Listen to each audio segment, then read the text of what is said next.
Johannes 17 vers 8. Want die woorde wat U my gegee het ek aan hulle gegee.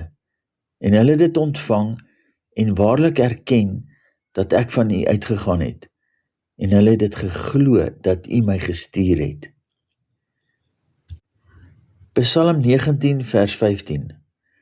Laat die woorde van my mond en die oordeenking van my hart welbehaaglik wees voor U aangesig, o Here, my rots en my verlosser.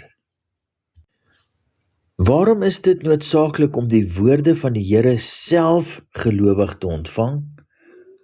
Want die woorde van die Here in ons hart maak ons bewus daarvan dat die Here is ons rots en ons verlosser. Ontvang gelowig die persoon Jesus die Christus en beleef sy reddende regterhand gedurig in alle situasies 24/7. Vader, ons ontvang Jesus die Christus, die woord wat vlees geword het van U gestuur uit die hemel. Ons waardeer en ontvang met opregte harte sy sondeoffer en ons neem gelowig sy opstanding krag en triomf oor die dood volkome aan. Ons lê ou Adam natuur neer. Klee ons meer met U Christus wat ons nou is. Dankie Vader, in Jesus naam.